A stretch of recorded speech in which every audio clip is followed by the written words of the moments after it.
சேனலின் புதுவையின் இன்றைய நிகழ்வுகள். புதுச்சேரி கோரிமேடு ஆயுதப்படை வளாகத்தில் பொதுமக்களும் பயன்படுத்தும் வகையில் குளு ஏசி நவீன வசதிகளுடன் புதுப்பிக்கப்பட்ட சமுதாய நலக்கூடத்தை முதலமைச்சர் ரங்கசாமி திறந்து வைத்தார். புதுச்சேரி கோரிமேடு ஆயுதப்படை வளாகத்தில் அமைந்துள்ள சமுதாய நலக்கூடத்தில் புதுச்சேரி காவல்துறையில் பணிபுரியும் காவலர்கள் மட்டுமே பல்வேறு குடும்ப நிகழ்ச்சியை நடத்தி வந்தனர். தற்பொழுது பொதுமக்களும் அந்த சமுதாய நலக்கூடத்தை பயன்படுத்தும் வகையில் அதை புதுப்பிக்க வேண்டும் என்று கோரிக்கை விடுத்திருந்தனர். அதன்படி சமுதாய நலக்கூடம் தற்போது குளு ஏசி அறை உட்பட நவீன வசதிகளுடன் புதுப்பிக்கப்பட்டுள்ளது. இதில் சுமார் ஒரே நேரத்தில் 300 பேர் அமர்ந்து சாப்பிடக்கூடிய அளவிற்கு டைனிங் ஹால், புதிய நாற்காலிகள், குளு அறையுடன் தங்குமிட வசதியுடன் சுமார் 500க்கும் மேற்பட்டோர் அமரும் அளவிற்கு இடவசதி ஆகியவைகளுடன் புனரமைக்கப்பட்டு திறப்பு விழா இன்று நடைபெற்றது. இதில் சிறப்பு விருந்தினராக முதலமைச்சர் ரங்கசாமி, உள்துறை அமைச்சர் நமச்சிவாயம் ஆகியோர் கலந்து கொண்டனர். அவர்களுக்கு போலீசார் அணிவகுப்பு மரியாதையை அளித்தனர். தொடர்ந்து புதுப்பிக்கப்பட்ட சமுதாய நலக்கூடத்தை முதலமைச்சர் ரங்கசாமி திறந்து வைத்தார். இந்நிகழ்ச்சியில் டிஜிபி ஸ்ரீனிவாஸ் உள்ளிட்ட முதுநிலை காவல் கண்காணிப்பாளர்கள், எஸ்பிக்கள், ஆய்வாளர்கள், உதவி ஆய்வாளர்கள், காவலர்கள் என அனைவரும் திரளாக கலந்து கொண்டனர். புதுப்பிக்கப்பட்ட நவீன சமுதாய நலக்கூடத்தில் பொதுமக்களும் பயன்படுத்தும் வகையில் ஏற்பாடு செய்யப்பட்டுள்ளது. காவல்துறையில் பணிபுரிபவர்கள் 30,000 வாடகைகளும் பொதுமக்கள் 60,000 வாடகையும் இந்த சமுதாய நலக்கூடத்தை பயன்படுத்திக் கொள்ளலாம் என்றும் தெரிவிக்கப்பட்டுள்ளது. புதுச்சேரி மூலகுளத்தில் ரூபாய் 3.50 கோடி மதிப்பில் கட்டி முடிக்கப்பட்ட ரெட்டியார்பாளையம் காவல் நிலையத்தை முதலமைச்சர் ரங்கசாமி திறந்து வைத்தார். புதுச்சேரி உழவர்கரை நகராட்சி ரெட்டியார்பாளையம் காவல் நிலையம் இயங்கி வந்தது. கட்டிடம் சேதமடைந்ததால் கடந்த பல வருடங்களாக காவல் நிலையம் வாடகை கட்டிடத்தில் செயல்பட்டு வந்தது. இந்நிலையில் அரசு நிதி ஒதுக்கி ரூபாய் 3,50 லட்சம் செலவில் ரெட்டியார்பாளையம் காவல் நிலையம் புதியதாக கட்டி முடிக்கப்பட்டுள்ளது. இதன் திறப்பு விழா இன்று நடைபெற்றது. திறப்பு விழாவிற்கு புதுச்சேரி டிஜிபி ஸ்ரீனிவாஸ் தலைமை தாங்க சிறப்பு விருந்தினராக முதலமைச்சர் ரங்கசாமி, உள்துறை அமைச்சர் நமச்சிவாயம் ஆகியோர் கலந்து கொண்டு காவல் நிலையத்தை திறந்து வைத்து பார்வையிட்டனர். உடன் சட்டமன்ற உறுப்பினர்கள் சிவசங்கரன், KSP ரமேஷ் உள்ளிட்ட கண்காணிப்பாளர்கள், ஆய்வாளர்கள், உதவி ஆய்வாளர்கள், காவலர்கள் பலர் இருந்தனர். இன்று முதல் இந்த புதிய கட்டிடத்திலேயே ரெட்டியார்பாளையம் காவல் நிலையம் இயங்கும் என்பது குறிப்பிடத்தக்கது. புதுச்சேரி கூட்டுறவு மேலாண்மை நிலையத்தில் நகை மதிப்பீடு தொழில்நுட்பங்கள் பயிற்சி வகுப்பிற்கு விண்ணப்பங்கள் வரவேற்கப்படுகின்றன. கூட்டுறவு மேலாண்மை நிலைய மேலாண் இயக்குநர் மாறன் வெளியிட்டுள்ள செய்திக்குறிப்பில், புதுச்சேரி அரசு கூட்டுறவுத்துறையின் வழிகாட்டுதலின்படி மாநில கூட்டுறவு ஒன்றியத்தின் ஓர் அங்கமாக புதுச்சேரி கூட்டுறவு மேலாண்மை நிலையம் இயங்கி வருகிறது. இந்த நிறுவனம் பல்வேறு நீண்ட கால, குறுகிய கால பட்டய சான்றிதழ் வகுப்புகளை நடத்தி வருகிறது. நகை மதிப்பீடும் அதன் தொழில்நுட்பங்கள் பயிற்சி வகுப்பானது ஒன்றுவிட்ட சனி மற்றும் ஞாயிற்றுக்கிழமைகளில் நடைபெற உள்ளது. மொத்தம் 14 நாட்கள் நடக்க உள்ளது. பயிற்சியில் சேர்வதற்கு 8ஆம் வகுப்பு படித்திருந்தால் போதுமானது. பயிற்சி கட்டணம் 5,000 ரூபாய். தேர்வு கட்டணம் 300 ரூபாய் செலுத்தி பயிற்சியில் சேரலாம். பயிற்சிக்கான உபகரணங்கள் பயிற்சியில் சேரும் அனைவருக்கும் வழங்கப்படும். பயிற்சியில் சேர்வதற்கு வயது வரம்பு இல்லை. இந்த பயிற்சியில் சேர விரும்புவோர் விண்ணப்ப கட்டணம் ரூபாய் 100 செலுத்தி விண்ணப்பத்தினை புதுச்சேரி சுய்பிரேன் வீதியில் உள்ள புதுச்சேரி கூட்டுறவு மேலாண்மை நிலையத்தில் நேரடியாக பெற்றுக் கொள்ளலாம் என குறிப்பிடப்பட்டுள்ளது. புதுவையில் பயிர் காப்பீட்டிற்கு விவசாயிகள் விண்ணப்பிக்கலாம் என வேளாண் மற்றும் விவசாயிகள் நலத்துறை தெரிவித்துள்ளது. வேளாண் மற்றும் விவசாயிகள் நலத்துறை வெளியிட்டுள்ள செய்திக்குறிப்பில், புதுவை அரசு வேளாண் மற்றும் விவசாயிகள் நலத்துறை மூலம் கடந்த 2016ஆம் ஆண்டு முதல் பிரதம மந்திரி பயிர் காப்பீட்டு திட்டத்தை செயல்படுத்தி வருகிறது. கிசான் கடன் அட்டை மூலம் பயிர் கடன் பெறாத விவசாயிகள் பயிர் காப்பீடு செய்வது அவசியம். நெல், சொர்ணவாரி, சம்பா, நவரை, உளுந்து, பாசி பயிறு, நிலக்கடலை, கரும்பு மற்றும் வாழை ஆகியவற்றிற்கு காப்பீடு செய்யலாம். மேலும் நெல்லுக்கு ஜூலை 15ஆம் தேதி, வாழைக்கு வரும் செப்டம்பர் 30ஆம் தேதி, சம்பா நெல்லுக்கு வரும் டிசம்பர் 15ஆம் தேதி, நவரசை நெல்லுக்கு அடுத்த ஆண்டு ஏப்ரல் 15ஆம் தேதி வரையில் காப்பீடு செய்ய விண்ணப்பிக்கலாம். மணிலா, உளுந்து, பச்சை பயிறு அடுத்த ஆண்டு மார்ச் 1ஆம் தேதி, கரும்பு, வாழைக்கு அடுத்த ஆண்டு ஏப்ரல் 30ஆம் தேதி வரையில் காப்பீடு செய்யலாம் என அறிவுறுத்தப்பட்டுள்ளது.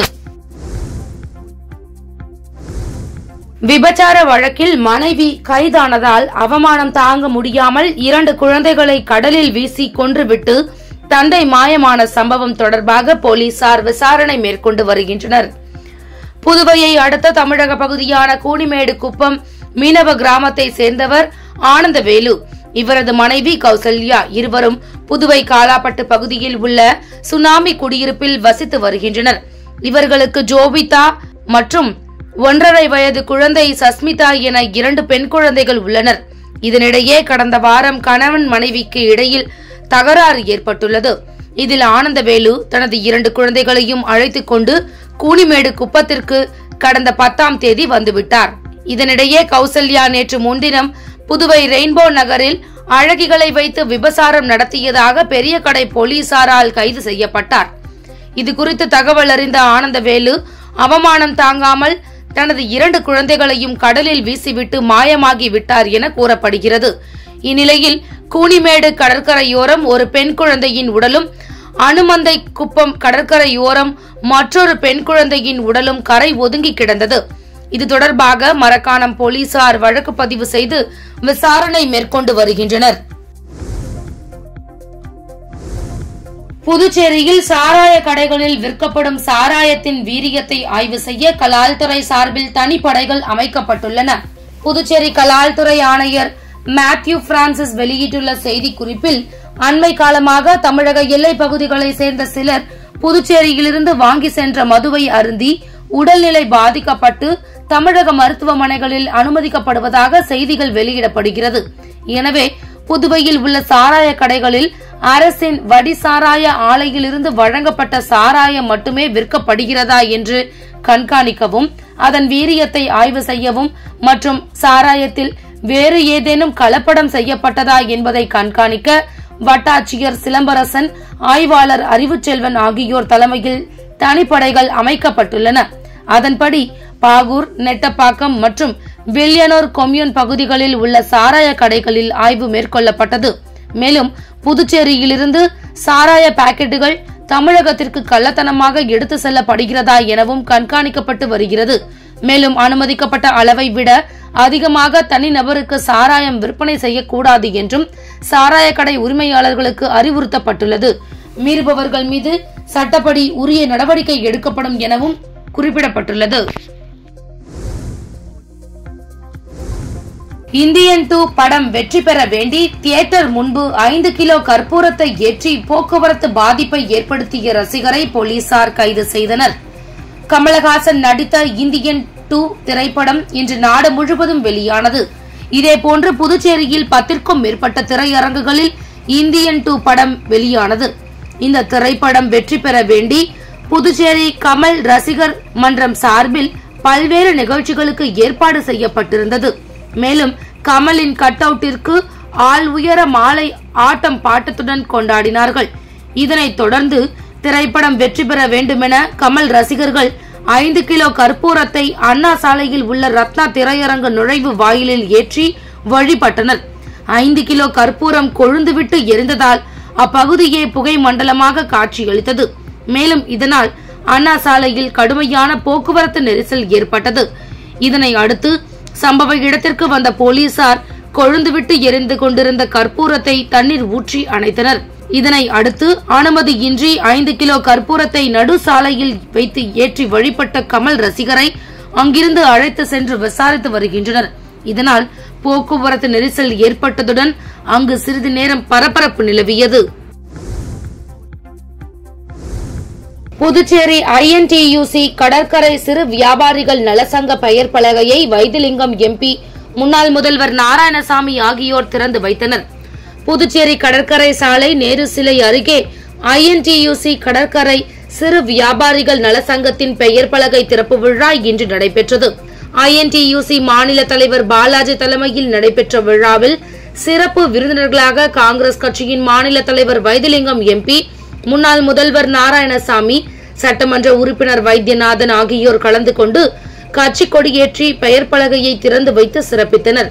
இந்நிகழ்ச்சியில் முன்னாள் கவுன்சிலர் கோவிந்தராஜ், மகளிர் காங்கிரஸ் நிர்வாகி ஜெயலட்சுமி, காங்கிரஸ் செயலாளர்கள் சூசைராஜ், சத்யா, INTUC துணைத் தலைவர்கள் சொக்கலிங்கம், மலர் மன்னன், பொது செயலாளர்கள் ஞானசேகரன், தமிழ் செல்வன், பன்னீர், செயலாளர்கள் சேகர், ஜான்சன், நிர்வாகிகள் பெரியண்ணன், சகாயராஜ், முருகேசன், பாண்டியன் மற்றும் கடற்கரை சிறு வியாபாரிகள் நலசங்க நிர்வாகிகள் விஜயகுணாலன், ஏழுமலை, முருகன், நூர் முகமது உட்பட பலர் கலந்து கொண்டனர்.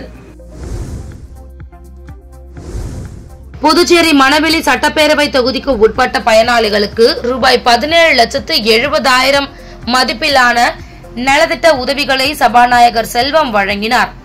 புதுவை அரசு கால்நடை பராமரிப்பு மற்றும் நலத்துறை சார்பில் கறவை மாடுகள் வைத்திருப்போருக்கு இலவச கறவை இயந்திரம் வழங்கும் திட்டத்தின்படி 15 பேருக்கு தலா ரூபாய் 58,000 மதிப்பிலான பால் கறவை இயந்திரங்கள், ஆதி திராவிடர் மற்றும் பழங்குடியினர் நலத்துறை சார்பில் கலப்பு திருமண உதவித்தொகை திட்டத்தில் 9 பேருக்கு தலா ரூபாய் 1 லட்சம் என மொத்தம் ரூபாய் 9 லட்சத்திற்கான அரசாணைகள் ஆகியவற்றை தொகுதியின் சட்டப்பேரவை உறுப்பினரும் சட்டப்பேரவை தலைவருமான செல்வம் தவளக்குப்பத்தில் உள்ள தனது இல்லத்தில் வழங்கினார்.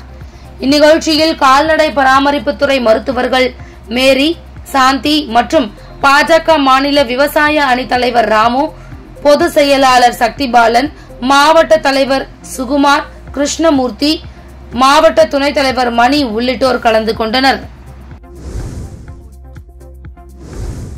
திருநள்ளாறு அம்பேத்கர் நகர் பகுதியில் 20 வருடங்களாக சீரமைக்கப்படாத சாலையை சீரமைக்க கோரி ஊர் மக்கள் உண்ணாவிரத போராட்டத்தில் ஈடுபட்டனர்.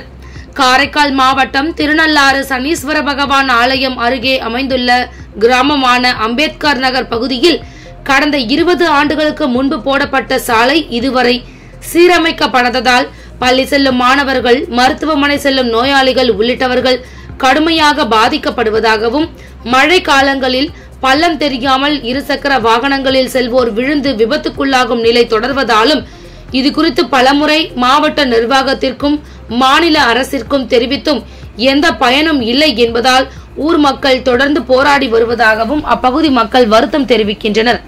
இந்நிலையில் இக்கோரிக்கையை வலியுறுத்தி இன்று திருநள்ளாறு தேரடியில் அவ்வூர் மக்கள் உண்ணாவிரத போராட்டத்தில் ஈடுபட்டு வருகின்றனர். புதுச்சேரி அரசும் மாவட்ட நிர்வாகமும் உடனடியாக நடவடிக்கை எடுத்து அம்பேத்கர் நகர் சாலையை சரி செய்து தர வேண்டும் என்றும் அவர்கள் கோரிக்கை விடுத்துள்ளனர். கோரிக்கையை நிறைவேறாத பட்சத்தில் ஒட்டுமொத்த ஆதி திராவிட மக்களையும் ஒன்றிணைத்து மாபெரும் போராட்டத்தில் ஈடுபட உள்ளதாகவும் அவர்கள் தெரிவித்தனர். புதுச்சேரி ராஜீவ்காந்தி பொறியியல் கல்லூரியில் பணிபுரியும் 100க்கும் மேற்பட்ட ஊழியர்கள் ஊதியத்தை உயர்த்தி வழங்க வலியுறுத்தி உள்ளிருப்பு போராட்டத்தில் ஈடுபட்டதால் பரபரப்பு ஏற்பட்டது. புதுச்சேரி கிருமாம்பாக்கம் ராஜீவ்காந்தி பொறியியல் கல்லூரியில் 100க்கும் மேற்பட்ட தொழிலாளர்கள் பணியாற்றி வருகின்றனர். இவர்களுக்கு கடந்த 8 ஆண்டுகளாக ஊதியம் உயர்த்தி தரப்படாமல் உள்ளது. இது தொடர்பாக கடந்த சில மாதங்களுக்கு முன்பு ஊழியர்கள் வேலைநிறுத்த போராட்டத்தில் ஈடுபட்டனர். நிர்வாகம் சார்பில் பேச்சுவார்த்தை நடத்தி ஊதியத்தை உயர்த்தி தருவதாக கூறியிருந்தனர். இதனால் ஊழியர்கள் மீண்டும் பணிக்கு திரும்பினர். பல மாதங்களை கடந்தும் ஊதியம் உயர்த்தப்படாமல் இருந்து வந்தது. இதனை கண்டித்து ஊழியர்கள் கடந்த மாதம் 25ஆம் தேதி முதல் உள்ளிருப்பு வேலைநிறுத்த போராட்டத்தில் ஈடுபட்டு வருகின்றனர். இதுகுறித்து ஊழியர்கள் கூறுகையில், கடந்த 20 ஆண்டுகளுக்கும் மேலாக குறைந்த ஊதியத்தில் பணியாற்றி வருகின்றோம். எங்களுக்கு ஊதியம் உயர்த்தப்படவில்லை. அலுவலக பணியில் உள்ளவர்களுக்கு மட்டுமே ஊதியம் உயர்த்தப்பட்டுள்ளது. எங்களுக்கு ஊதியம் உயர்த்தப்படவில்லை. கல்லூரி சார்பாக வெளிநபர்களை தினக்கூலி ஊழியர்களாக வரவழைத்தனர். இதனால் கல்லூரியில் பணிபுரிகின்ற தொழிலாளர்களை திருப்பி அனுப்பினர். இதனை கண்டித்து தொடர் போராட்டத்தில் ஈடுபட்டுள்ளதாக தெரிவித்தனர். புதுச்சேரியில் அண்ணா திடல் சீரமைக்கப்பட்டு 170 கடைகள் ஏற்கனவே கட்டப்பட்டுள்ள நிலையில் தற்போது கூடுதலாக 9 கடைகள் கட்டப்பட உள்ளதாக அதிகாரிகள் தெரிவித்துள்ளனர். புதுச்சேரியில் பொலிவுறு நகர திட்டத்தின் கீழ் அண்ணா சாலையில் உள்ள அண்ணா விளையாட்டு திடல் சுமார் ரூபாய் 10 கோடியில் சீரமைக்கப்பட்டது. அதன்படி அண்ணா திடலை சுற்றிய அண்ணா சாலை பகுதி உள்ளிட்ட 4 புறமும் சிறிய கடைகள் கட்டப்பட்டன. அங்கு ஏற்கனவே கணக்கெடுக்கப்பட்டு 170 கடைகள் கட்டப்பட்ட நிலையில் அங்கு சிறிய பெரிய கடைகள் என மொத்தம் 179 பேர் கடை வைத்திருந்தது தற்போது தெரிய வந்தது. இதனை அடுத்து கூடுதலாக 9 கடைகள் கட்ட நடவடிக்கை எடுக்கப்பட்டுள்ளதாக அதிகாரிகள் தெரிவித்தனர். பொலிவுறு நகர திட்ட பணிகள் 80% நிறைவடைந்துள்ளதாக கூறும் அதிகாரிகள் வரும் செப்டம்பருக்குள் அண்ணா திடல் மைதானம் மற்றும் கடைகள் திறக்க வாய்ப்பு உள்ளது என தெரிவித்துள்ளனர். புதுச்சேரியில் ஆளும் என்ஆர் காங்கிரஸ் பாஜக அரசு மீதும் பாஜக அமைச்சர்கள் மீதும் பாஜக எம்எல்ஏக்களே புகார் கூறுவதை பாஜக தலைமை தடுக்காததை பார்க்கும்போது பாஜக தலைமையே ஆளும் அரசில் குழப்பத்தை ஏற்படுத்த உத்தரவிட்டுள்ளதா என அதிமுக மாநில செயலாளர் அன்பழகன் கேள்வி எழுப்பியுள்ளார்.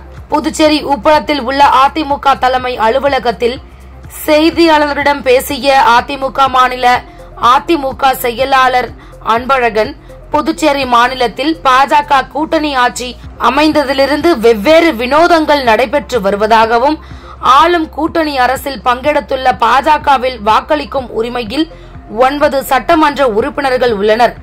இதில் 5ற்கும் மேற்பட்ட பாஜக சட்டமன்ற உறுப்பினர்கள் அரசுக்கும் பாஜகவில் உள்ள அமைச்சர்களுக்கும் எதிராக குரல் கொடுத்து வருவதாகவும், ஆனால் இது சம்பந்தமாக முதலமைச்சர் இது அவர்களின் உட்கட்சி பிரச்சனை என்று எதற்கும் பதிலளிக்காமல் ஒதுங்கிக் கொள்கிறார். பாஜக தலைமையும் இந்த விஷயத்தில் தலையிட்டதாக தெரியவில்லை. மக்களால் தேர்ந்தெடுக்கப்பட்ட 6 பாஜக எம்எல்ஏக்களில் 2 அமைச்சராகவும் 1 சபாநாயகராகவும் உள்ளனர். ஆனால் தற்போதைய சூழ்நிலையில் தங்களின் கோரிக்கைகளை ஏற்கவில்லை என்றால் இந்த அரசுக்கு வெளியில் இருந்து ஆதரவளிப்போம் என புரட்சி செய்யும் பாஜக சட்டமன்ற உறுப்பினர்கள் தெரிவித்துள்ளனர். ஆனால் இவை எதற்கும் பாஜக தலைமை எந்த ஒரு தடுப்பு நடவடிக்கையும் எடுக்கவில்லை என கூறினார். மேலும் என்ஆர் காங்கிரஸ் பாஜக கூட்டணி ஆட்சியில் அங்கம் வகிக்கும் பாஜக சட்டமன்ற உறுப்பினர்களே இந்த அரசின் மீது பாஜக அமைச்சர்கள் மீதும் பல்வேறு குற்றச்சாட்டுகளை எடுத்துரைக்கும் போது பாஜக தலைமையும் இந்த விஷயத்தில் வாய்மூடி மௌனம் காக்கிறது. ஒன்று, பாஜக தலைமையே ஆளும் அரசில் குழப்பத்தை ஏற்படுத்த உத்தரவிட்டுள்ளதா என்று தெரியவில்லை என்றார். மேலும் கடந்த 10 தினங்களுக்கு முன்பு அதிமுக சுட்டிக்காட்டியது போன்று தனது கட்சியின் சட்டமன்ற உறுப்பினர்களை முதலமைச்சர் அவர்கள் தனது கட்டுப்பாட்டில் வைத்துக் கொண்டு தேர்தலை சந்திக்க முன்வர வேண்டும் என கூறிய அவர், விஷச்சாராயம் மருந்தி உயிரிழந்த பிரச்சனையை தமிழகத்தின் அண்டை மாநிலமான புதுச்சேரி மீது பழியை போட வேண்டும் என தமிழக சட்டமன்றத்தில் முதலமைச்சர் ஸ்டாலின் அவர்கள் இந்த விஷச்சாராயம் புதுச்சேரியிலிருந்து கொண்டு வரப்பட்டது என ஒரு அபாண்டமான குற்றச்சாட்டை கூறினார். இது புதுச்சேரி மாநிலத்திற்கு அவமதிப்பை ஏற்படுத்தும் செயலாகும் என கூறினார். வானரப்பேட்டை சீனிவாச படையாச்சி வீதி குறுக்கு வீதியில் வாய்க்கால் சீரமைக்கும் பணியினை உப்பளம் தொகுதி திமுக சட்டமன்ற உறுப்பினர் அனிபால் கென்னடி அவர்கள் ஆய்வு. புதுச்சேரி உப்பளம் தொகுதி தமிழ்தாய் நகரில் சீனிவாச படையாச்சி வீதி மற்றும் குறுக்கு வீதிகளுக்கு வாய்க்கால் மற்றும் தார் சாலை அமைத்தல் ஆகிய பணிகளுக்கான பூமி பூஜையினை உப்பளம் தொகுதி திமுக சட்டமன்ற உறுப்பினர் அனிபால் கென்னடி அவர்கள் மார்ச் மாதம் தலைமை தாங்கி துவங்கி வைத்தார். தேர்தல் நடத்தை விதிகள் காரணமாக பணிகள் நடைபெறாமல் இருந்தது. தற்பொழுது பணி துவங்கியது. அப்பணிகளை சட்டமன்ற உறுப்பினர் அனிபால் கென்னடி அவர்கள் மேற்கொண்டார். தனது கழக சகோதரர்களுடன் சென்று நேரில் ஆய்வு மேற்கொண்டார். உடன் உதவி பொறியாளர் யுவராஜ், இளநிலை பொறியாளர்கள் சண்முகம், பரமானந்தம் மற்றும் தொகுதி செயலாளர் சக்திவேல், காங்கிரஸ் செயற்குழு உறுப்பினர் ராஜ்குமார், தோமுசா துணை அமைப்பாளர் மிஷேல், கிளை செயலாளர் ராகேஷ் ஆகியோர் உடனிருந்தனர். புதுச்சேரியில் புகழ்பெற்ற கோவில்களில் நடராஜருக்கு நடைபெற்ற ஆணி திருமஞ்சன அபிஷேகத்தில் பக்தர்கள் பலரும் கலந்து கொண்டு நடராஜரை வழிபட்டு சென்றனர். ஆணி திருமஞ்சனம் என்பது ஆணி மாதத்தில் வரும் உத்திர நட்சத்திரத்தில் நடராஜ பெருமானுக்கு நடைபெறும் அபிஷேகம் மற்றும் ஆராதனையை குறிக்கும். ஆணி மாத கார்த்திகை நட்சத்திரத்தில் இந்த ஆணி திருமஞ்சன விழா தொடங்குகிறது. ஆணி திருமஞ்சனத்தை முன்னிட்டு புகழ்பெற்ற சிவாலயங்களில் எழுந்தருளி உள்ள ஆனந்த நடராஜருக்கு சிறப்பு அபிஷேகம் நடைபெற்றது. குறிப்பாக முத்தியால்பேட்டை முத்தையா சுவாமி தேவஸ்தானத்தில் எழுந்தருளியுள்ள சிவகாமி சுந்தரி உடனுரை ஆனந்த நடராஜருக்கு பால், தயிர், சந்தனம், இளநீர், திருநீரு, தேன் மற்றும் பல்வேறு வகையான பழங்களை கொண்டு சிறப்பு திருமஞ்சனம் நடைபெற்று மகா தீபாராதனை காட்டப்பட்டது. இதில் பக்தர்கள் பலரும் கலந்து கொண்டு நடராஜரை வழிபட்டு சென்றனர். புதுச்சேரி மாநிலம் உழவர்கரை நகராட்சி எல்லைப்பிள்ளை சாவடியில் அமைந்துள்ள அருள்மிகு ஸ்ரீ முத்துமாரியம்மன், ஸ்ரீ திரௌபதி அம்மன், ஸ்ரீ கங்கையம்மன் மற்றும் ஸ்ரீ ஐயனாரப்பன் ஆலய ஜீனோதாரண அஷ்டபந்தன மகா கும்பாபிஷேக விழா இன்று வெகு விமர்சையாக நடைபெற்றது. கும்பாபிஷேக விழா கடந்த 10ஆம் தேதி மகா கணபதி ஹோமம், மகாலட்சுமி ஹோமம், நவகிரக ஹோமத்துடன் தொடங்கியது. இதனைத் தொடர்ந்து சுவாமிகளுக்கு பல்வேறு சிறப்பு பூஜைகள் நடைபெற்று தீபாராதனை காட்டப்பட்டு சுவாமிகள் பல்வேறு வாகனத்தில் எழுந்தருளி பக்தர்களுக்கு அருள் பாலித்தனர். இதனை அடுத்து 4 கால யாகசாலை பூஜை முடிவடைந்து யாத்ராதானம் மற்றும் கடம் புறப்பாடு நடைபெற்றது. தொடர்ந்து 8:40 மணிக்கு ஸ்ரீ முத்துமாரியம்மன் ஆலய மகா கும்பாபிஷேகமும், 9 மணிக்கு ஸ்ரீ திரௌபதி அம்மன், ஸ்ரீ கங்கையம்மன் ஆலய மகா கும்பாபிஷேகமும், காலை 9:30 மணிக்கு ஸ்ரீ ஐயனாரப்பன் சுவாமி மற்றும் பரிவார ஆலய சுவாமிகளுக்கு மகா கும்பாபிஷேகமும் நடைபெற்றது. இதில் புதுச்சேரி மட்டுமன்றி ஏராளமான பொதுமக்கள் கலந்து கொண்டு சாமி தரிசனம் செய்தனர்.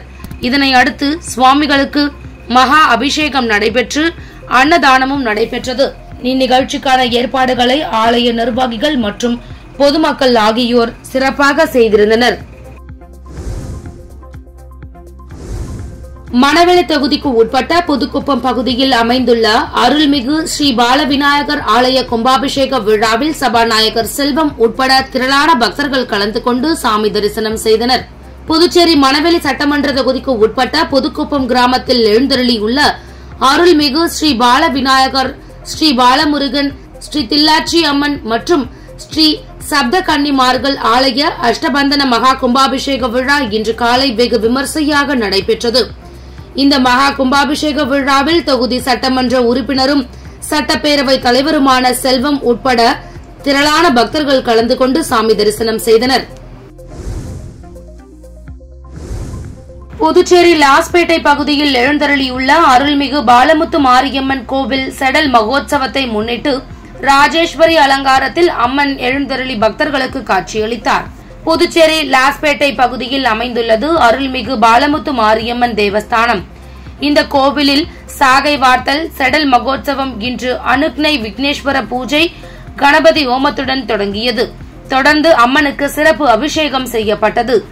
இரவு அம்மனுக்கு ராஜேஸ்வரி அலங்காரம் செய்யப்பட்டு கங்கை அம்மன் ஆலயத்திலிருந்து புனித நீர் திரட்டி கரகம் எடுத்து பக்தர்களுக்கு காப்பு கட்டி அம்மனுக்கு மந்திரங்கள் ஓதி சிறப்பு தீபாராதனை காட்டப்பட்டது. தொடர்ந்து பக்தர்கள் அனைவருக்கும் திருநீரு, குங்குமம் பிரசாதம் வழங்கப்பட்டது. இந்த செடல் உற்சவத்தில் பக்தர்கள் பலரும் கலந்து கொண்டு அம்மனை வழிபட்டு சென்றனர்.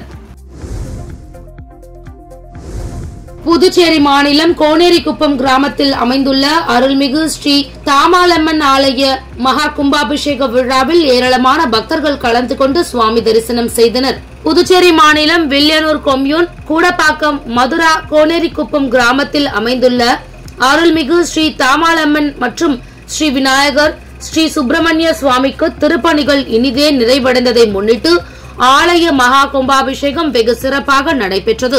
முக்கிய நிகழ்வாக இன்று காலை நாடி சந்தானம், தத்துவார்த்தனை, 2ஆம் கால யாக பூஜை, மகா பூர்ணஹூதி தீபாராதனை, யாத்ராதானம், கடம் புறப்பாடு நடைபெற்று தொடர்ந்து காலை 10 மணி அளவில் அருள்மிகு ஸ்ரீ தாமாலம்மனுக்கு மகா கும்பாபிஷேகம் விமர்சையாக நடைபெற்றது. இதில் திரளான பக்தர்கள் கலந்து கொண்டு கும்பாபிஷேக விழாவினை கண்டுகளித்து சுவாமி தரிசனம் செய்தனர்.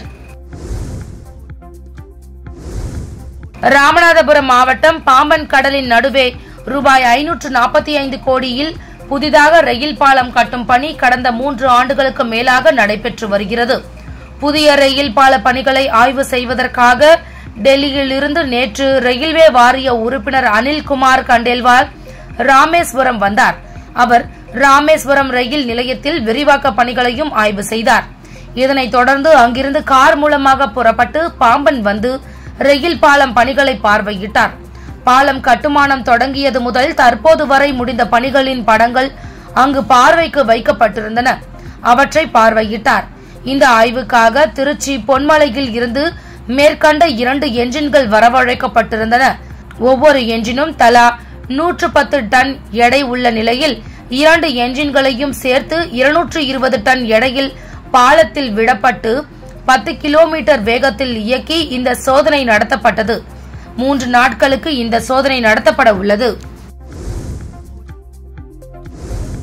கனடாவின் வான்கூவர் தீவின் மேற்கு கடற்கரையில் இன்று காலை திடீர் நிலநடுக்கம் ஏற்பட்டது.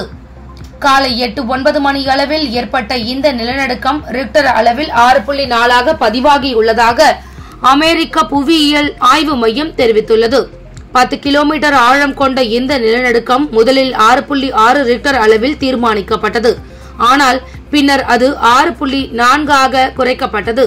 இந்த நிலநடுக்கத்தால் ஏற்பட்ட பாதிப்புகள் குறித்து இதுவரை தகவல் வெளியாகவில்லை. நிலநடுக்கம் ஏற்பட்ட நிலையில் மேற்கு கடற்கரை பகுதிக்கு சுனாமி எச்சரிக்கை எதுவும் விடுக்கப்படவில்லை. இந்த நிலநடுக்கத்தால் கட்டிடங்கள் அதிர்ந்ததை அடுத்து அச்சமடைந்த மக்கள் வீடுகளை விட்டு வெளியேறி சாலைகளில் தஞ்சம் அடைந்தனர். பாரிஸ் 33வது ஒலிம்பிக் போட்டி பிரான்ஸ் தலைநகர் பாரிஸில் வரும் 26ஆம் தேதி கோலாகலமாக தொடங்க உள்ளது. இந்த போட்டிக்கு இந்தியா சார்பில் இதுவரை 124 பேர் தகுதி பெற்றுள்ளனர். இந்த தொடருக்கு இன்னும் 13 நாட்கள் மட்டுமே உள்ளதால் இதன் மீதான எதிர்பார்ப்பு தற்போதே அதிகரித்து உள்ளது. இந்நிலையில் பாரிஸ் ஒலிம்பிக்கில் பேட்மிண்டன் போட்டியில் குரூப் சுற்றில் இந்திய வீராங்கனை PV சிந்து எதிர்கொள்ளும் வீராங்கனைகளில் விவரம் தற்போது வெளியாகியுள்ளது. அதன்படி பேட்மிண்டன் போட்டியில் பெண்கள் ஒற்றையர் பிரிவில் மொத்தம் 39 வீராங்கனைகள் பங்கேற்கின்றனர். ஒவ்வொரு குழுவிலும் 3 வீராங்கனைகள் என மொத்தம் 13 குழுக்களாக வீராங்கனைகள் பிரிக்கப்பட்டுள்ளன. PV சிந்து எஸ்டோனியா நாட்டை சேர்ந்த கிறிஸ்டபன் குபா மற்றும் மாலத்தீவின் பாத்திமத் நபாஹாவை எதிர்கொள்கிறார். தரவரிசையில் கிறிஸ்டின் குபா 75வது இடத்திலும் பாத்திமத் 111வது இடத்திலும் உள்ளார். PV சிந்து கடந்த 2016 ரியோ டி ஜெனிரோவில் நடைபெற்ற ஒலிம்பிக் போட்டியில் வெள்ளி பதக்கமும் கடந்த 2020 டோக்கியோவில் நடைபெற்ற ஒலிம்பிக்கில் வெண்கல பதக்கமும் வென்றார். இம்முறையும் பதக்கம் வென்று ஹாட்ரிக் சாதனை படைப்பாரா என ரசிகர்களிடையே எதிர்பார்ப்பு நிலவுகிறது. இத்துடன் சக்தி சேனலின் புதுவையின் இன்றைய நிகழ்வுகள் முடிவடைகின்றன. வணக்கம். உங்கள் சக்தி சேனலின் புதுவையின் அன்றாட நிகழ்வுகளை உடனுக்குடன் தெரிந்து கொள்ள சக்தி சேனல் புதுச்சேரி யூடியூப் சேனலை சப்ஸ்கிரைப் செய்து கொள்ளுங்கள். மறக்காமல் பெல் பட்டனையும் கிளிக் பண்ணுங்க, ஷேர் பண்ணுங்க, லைக் பண்ணுங்க. உங்கள் சக்தி சேனல்.